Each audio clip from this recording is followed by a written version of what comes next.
A very warm welcome from Fireo Media, ma'am. We're elated to have you as a part of our interview series focused on the lives of females in fire and life safety. We could think of no better individual than the first Indian women fire officer to be the highlight of our series. You have further received the President's Medal for Gallantry in 2013 for saving 2 lives, and you've also received the President's Medal for Meritorious Services in 2019. You're the first Indian fire officer to have won medals in the World Firefighters Game and World Police and Fire Games held in South Korea, Australia, USA, and also Indian Fire Services Games held in Nagpur.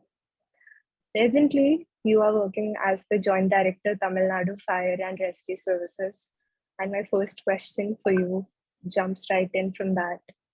Could you please tell us something about your present role in fire services? At present, I have taken to training because I love training people, and having a vast experience in fire and rescue calls, I feel that it is very important to train young souls, young soldiers who come in to take a very, very important work of saving lives and property. And I train not only my soldiers from Tamil Nadu, but I train people from all over India. They are sent to Tamil Nadu from National Fire Service College.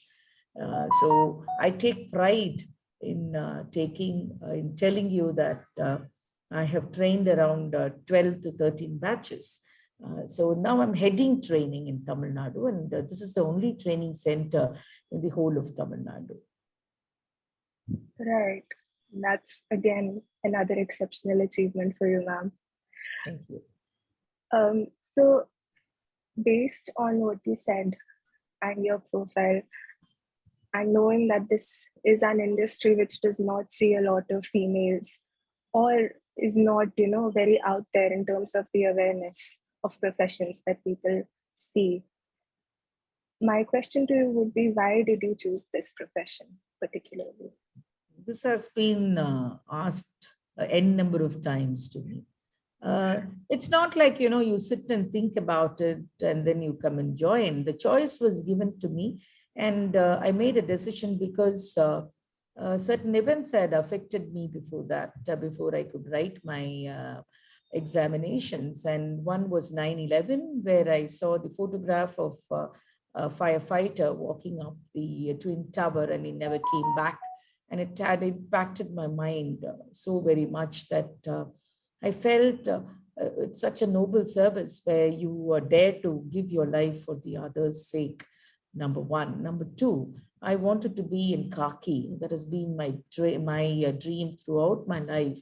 And my grandfather was a police minister for 10 years in Tamil Nadu in the Congress government.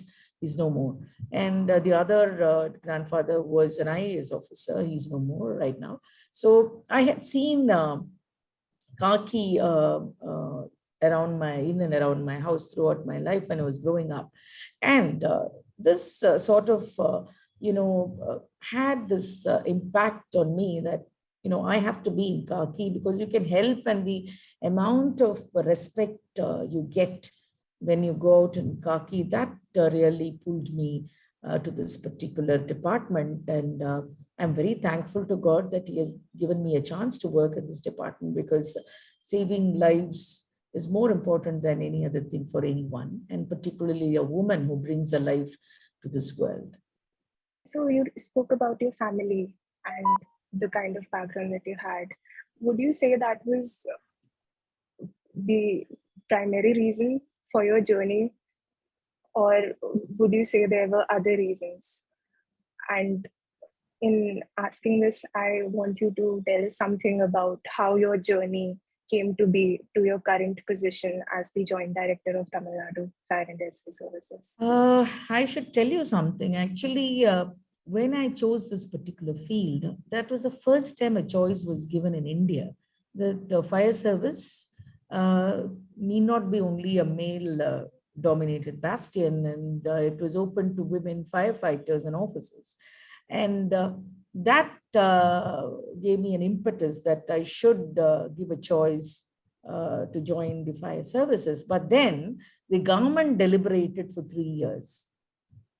And then they did and decided to have female firefighter because it is a difficult job. It is not an easy job at all because you're going to play with fire, which is an unknown enemy.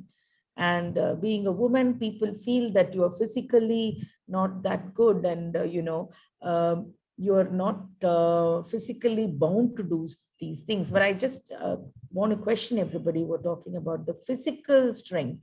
I think we have the mental strength more than any other person. We have better mental strength than men. I can, quote many examples of people who have fought for our country, and single-handedly they've got names for us, right from Rani Lakshmi Bai to Kalpana Chawla, and where they had laid down their lives for their principle and ideas and dreams. So it is not very difficult to choose this particular field. But then the government deliberated. Even now, after 75 years of independence, still people feel women are not good enough, but we are 50% of the working population. Now, when I joined this particular field, I was given a very difficult terrain of North Chennai, which is supposed to be the place where you had, what do you call, the oil industries, and then the thermal power plant, and they had a lot of hutment areas. So every second day I used to attend calls, and I attended nearly 300 calls, and including rescue and fire during that tenure. So I should say it was a very, very difficult time. And then I decided one has to give 24 hours to your work, and you have to forget your family. But I was somehow able to balance it because there was an understanding husband and a very loving son. So people were very, very adamant to accept a woman as an officer when I headed them.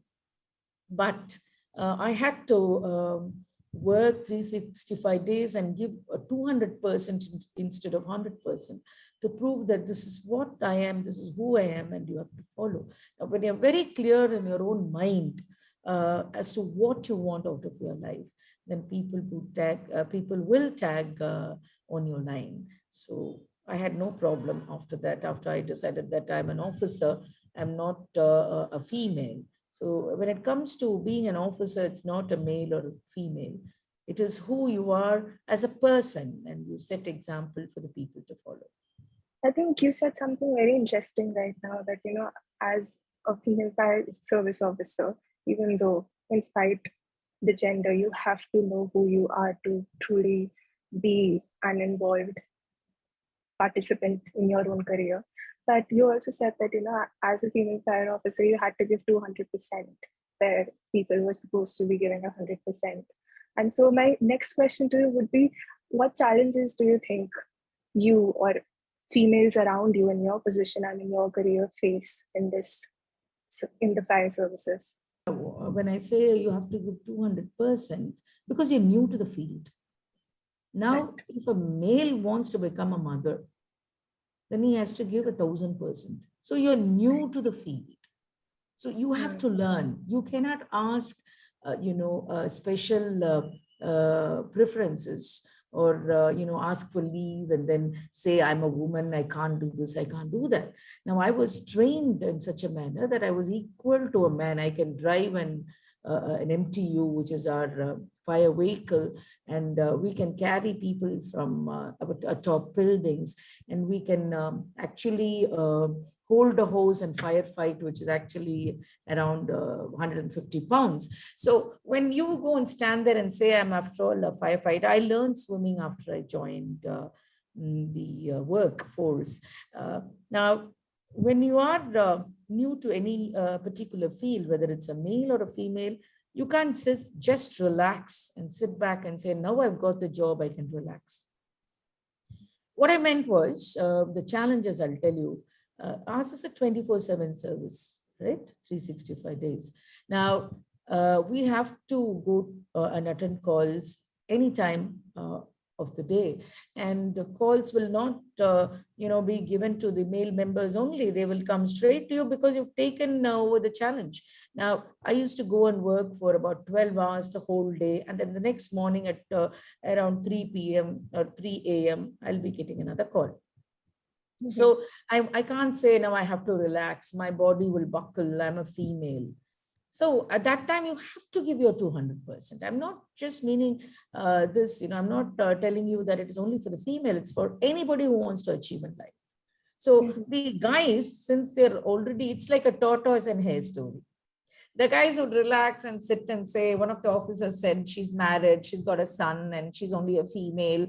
How will she leave her house and come 24 hours, 24/7 for firefighting? And I had to lock my son up and tell my friends that he has to be taken care of. And then I would go and attend calls. And the same fellow who told that she won't be able to come, he actually came and told me, I really appreciate your work, because I thought females will ask, a special permission that I don't want to attend calls, or, ask them for, rest any time after they do a 3 days work, because I worked in tsunami. So that was a really, horrendous time where I had to be outside for about 10 to 15 days to work and pull out dead bodies. So mentally, you should be very strong, and physically, you have to make yourself fit for the job you do. The other challenge was that being a female, first thing, they will heckle. They will tease you. Any one for that matter, male or female. They're going to say, what is she? Who is she? Why is she giving us orders? Number one. Number two, they will talk ill about you. They will talk about your character. There will be character assassination, and there will be a comparison with other, male officers, because you're the only female. So they're going to compare, and they're also going to see whether you're asking for any extra, provisions, or, being a female, you'll be asking for leave and all that. So these were the challenges I had to actually face, and I did face, because I was mentally strong. I prepared myself. I have chosen the line. It's my choice, and you challenges are thrown your way because you can overcome them. So that's what I did. Absolutely, ma'am. And you said, again, a very important takeaway from your answer right now would be that you were mentally prepared, and this was something that you chose, which is why you could face all of these obstacles. And so my next question would be, not just to young women, even for young men, what advice would you give to someone who wants to pursue a career in fire services? One thing is, you have to be very sure if you want to come to this particular department, to the fire and rescue services, because it demands a lot of time. Number one, it demands a lot of mental and physical strength. And number three, you have to be totally dedicated to your service. It's not very rosy. It's not very, undemanding and very happy to be placed. So, you're going to go to a place where people, actually lose their property and they lose their lives. So wherever we go, when we go for a call, it's going to be sadness around you.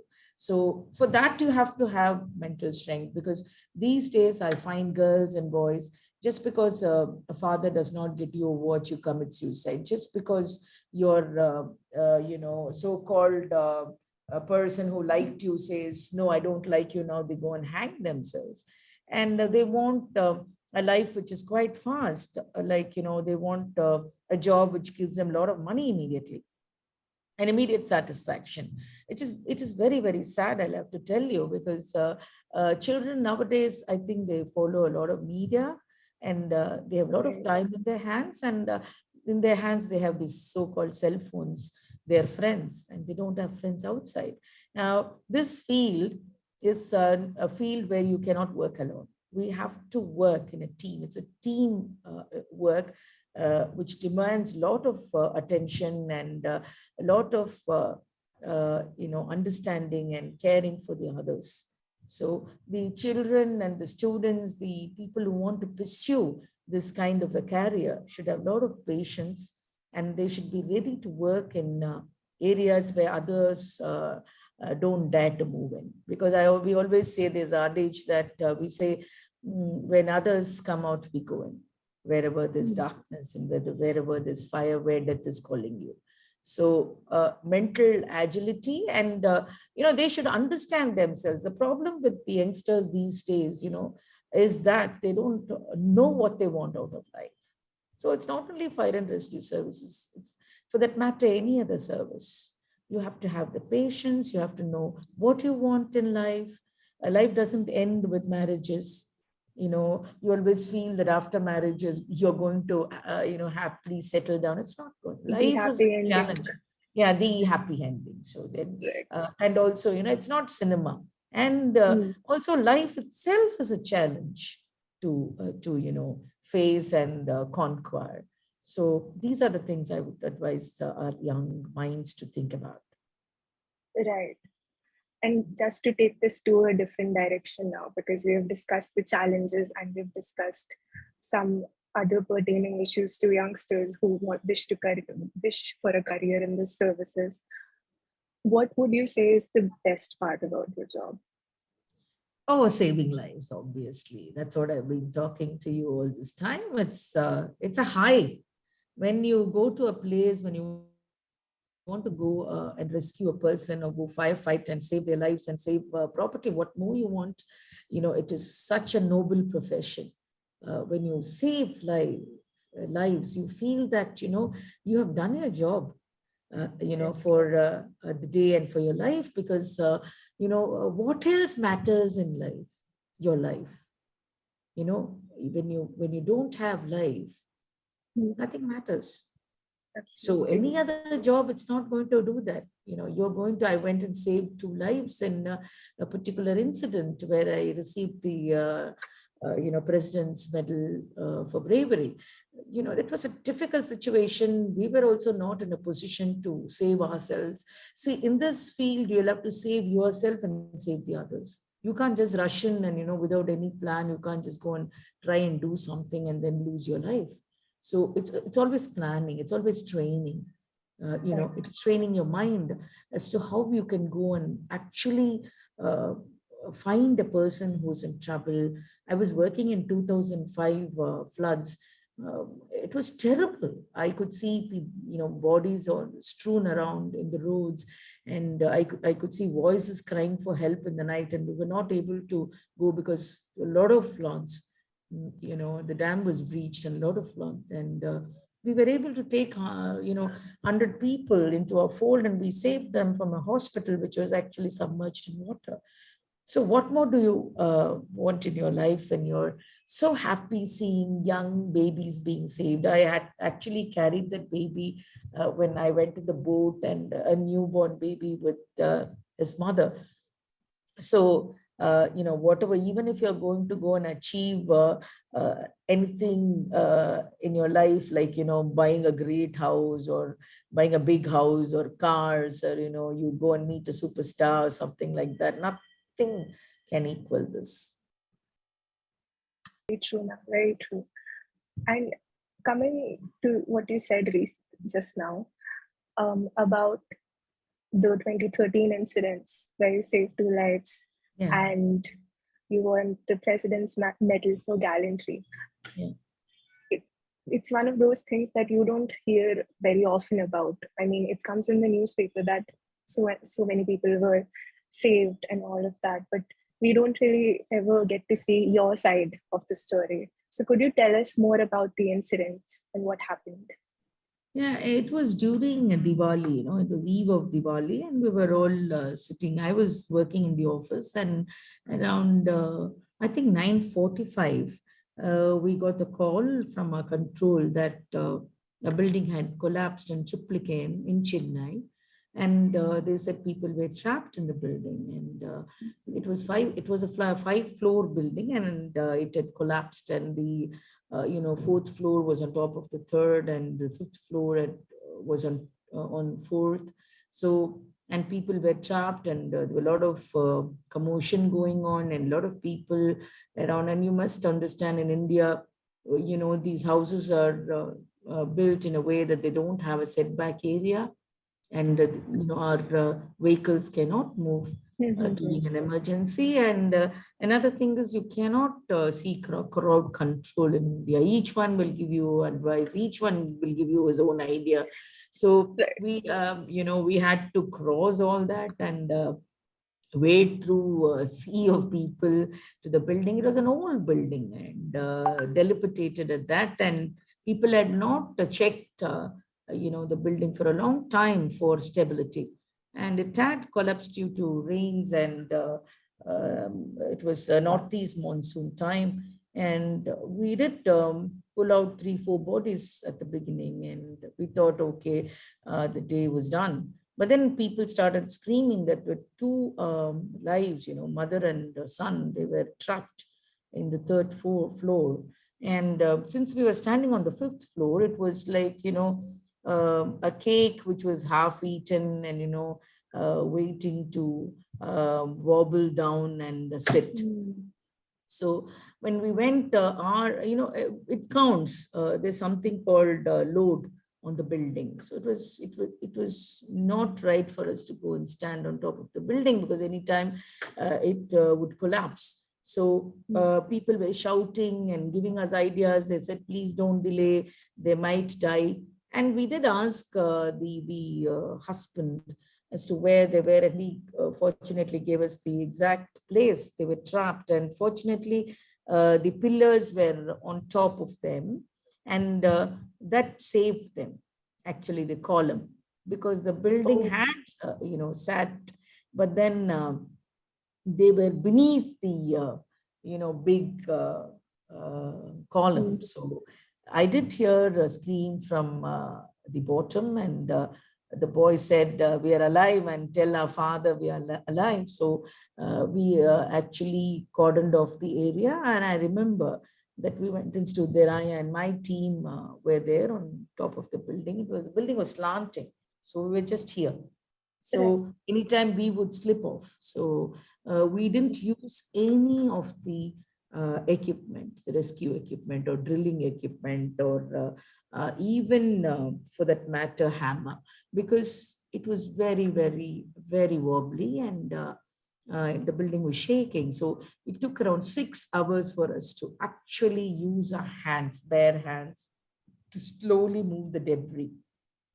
And constantly I was talking to the boy, and we were giving them oxygen, because the 108 was with us. We provided oxygen beneath, because you won't find oxygen there. And constantly we were talking to them, and the doctors were waiting to take them out.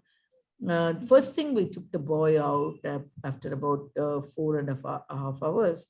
I could see people around us cheering, and when we brought the boy out, and he said, my mama is down.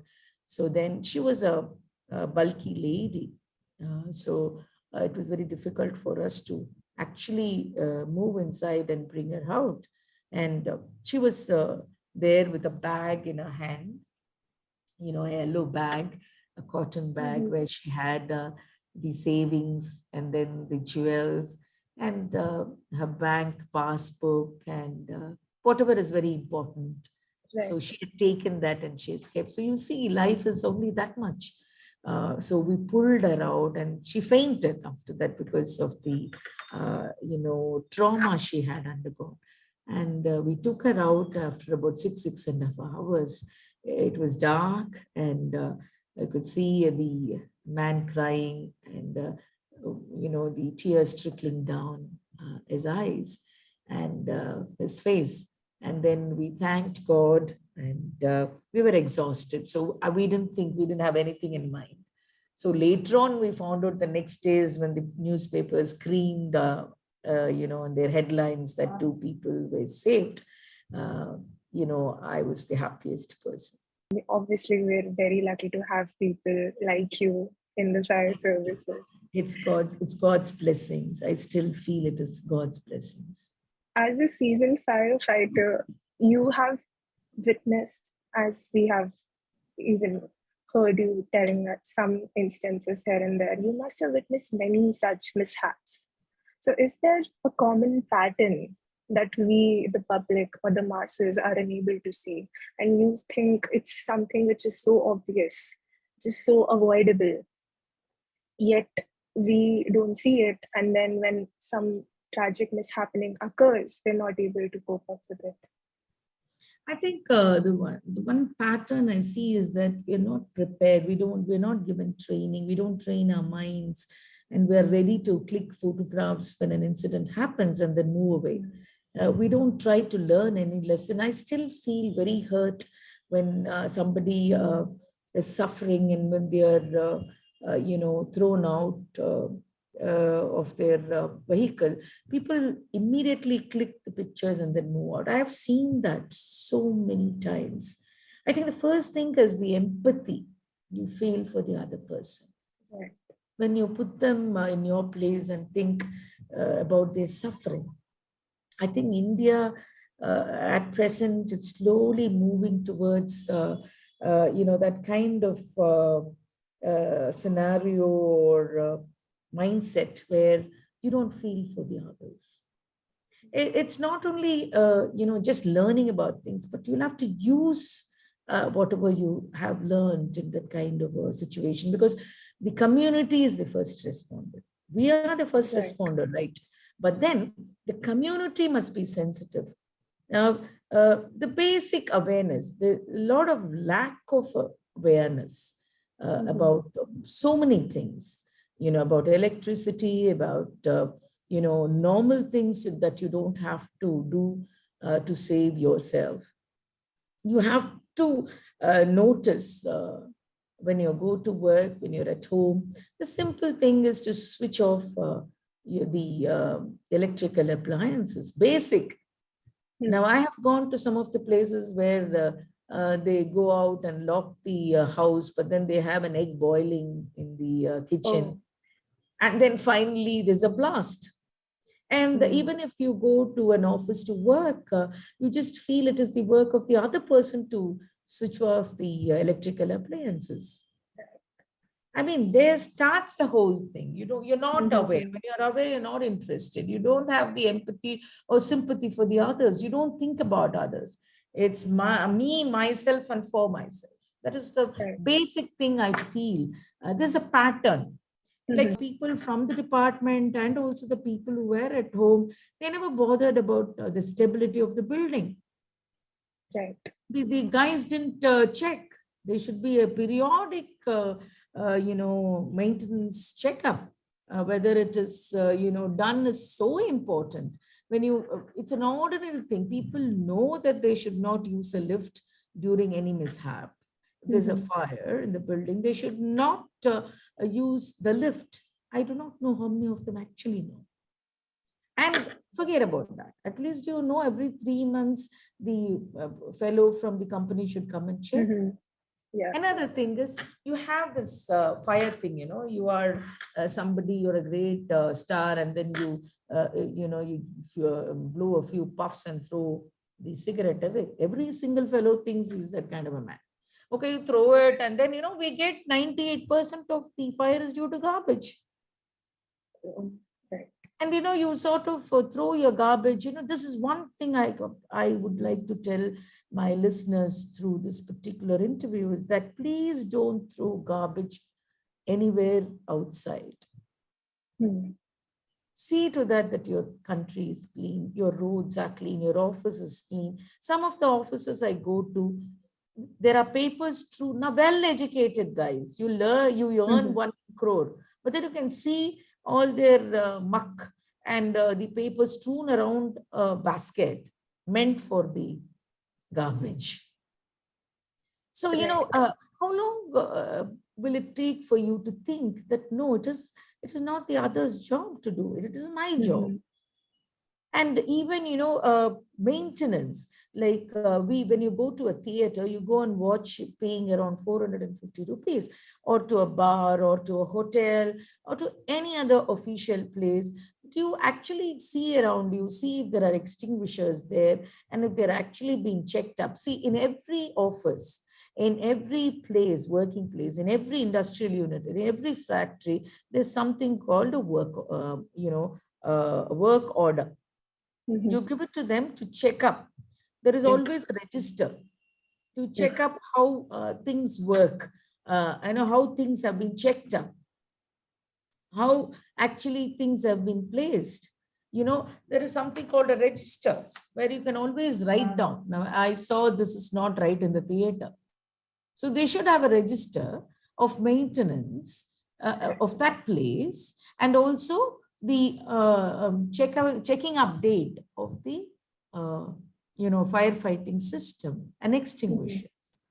So you should know that fire order should be in your office, in your residential plots, and where they give you, see, nowadays the designers of the buildings, the architects and the constructing people, they always think about swimming pools and the ambience and what is so good outside and how you can attract people. Now, that is not good.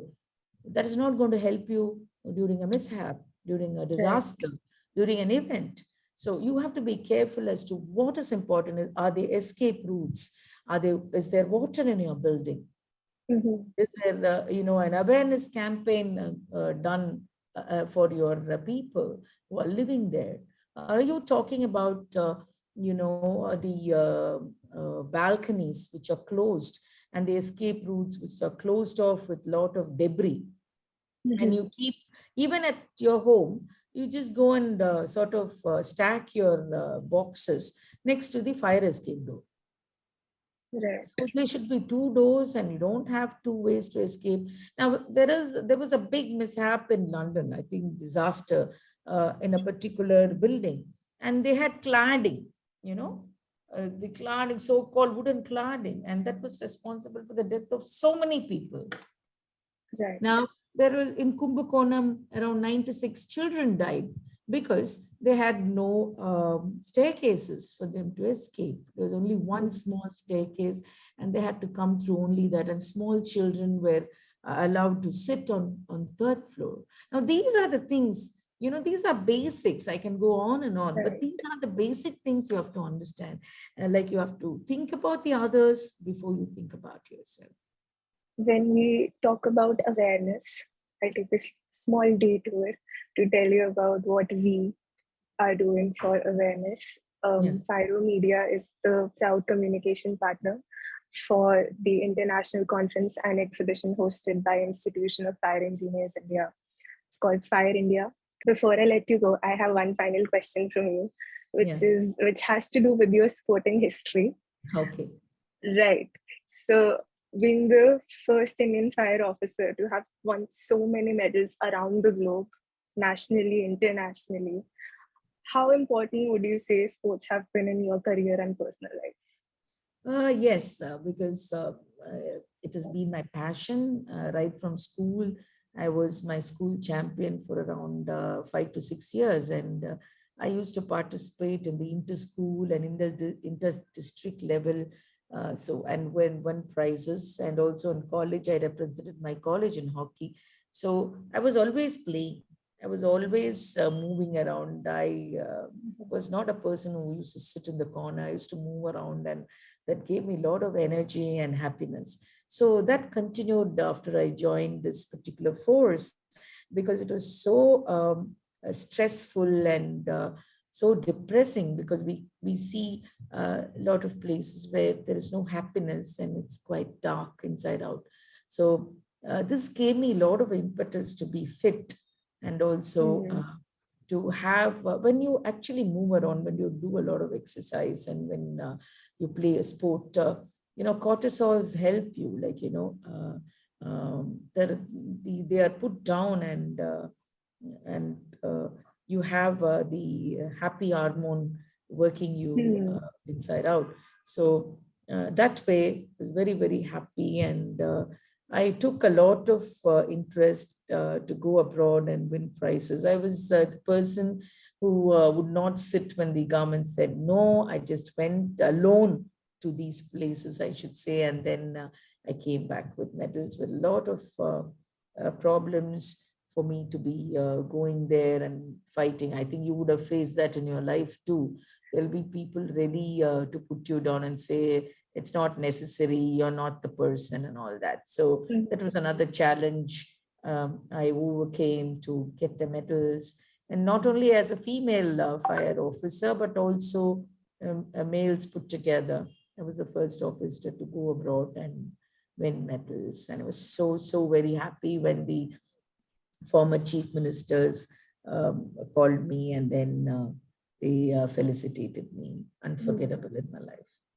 That's great, ma'am. You're truly an exceptional person and very high achieving. You're and kind very to courageous. tell. And thank you so much for your time, ma'am. Tell so. Thank you so much.